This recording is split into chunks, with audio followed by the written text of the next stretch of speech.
There are only 13 operational B-17 bombers left on the planet, and Columbus will be home to one, well, this weekend at least.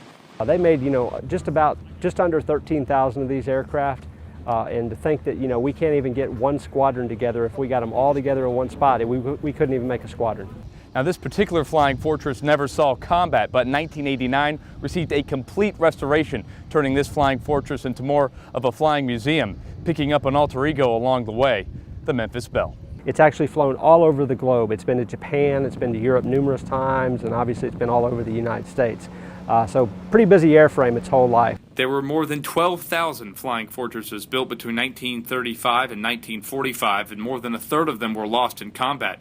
But what made the B-17 famous were the brave 10-man air crews who flew the fortress in hundreds of missions, dropping more than 640,000 pounds worth of bombs throughout the war. Some of these guys just, they flat out say, we thought we were going to die tomorrow.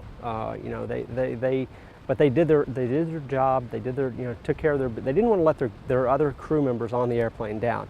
Everybody took care of their job and did their business. And one man on the flight had a unique perspective on the B-17, DeQuindre McGlone, who flew on 25 combat missions between May of 1943 and January of 1944. He was a lead bombardier and even survived his plane being shot down in the North Sea near England.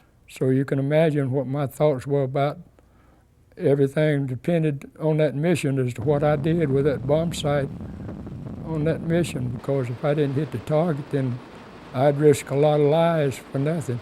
Now, the B-17 bomber was famous for being able to defend itself, one of the few bombers in the fleet that could do so, averaging 23 kills per 1,000 raids. 5 of the crew members were in charge of turrets like these to take down enemy fighters.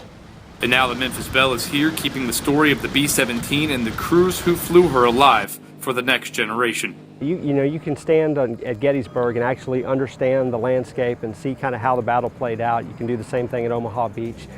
These guys, their battlefield is in the sky over Europe somewhere. You can't revisit it. So it's really, making sure that these guys are not forgotten. Flying into the 21st century and beyond.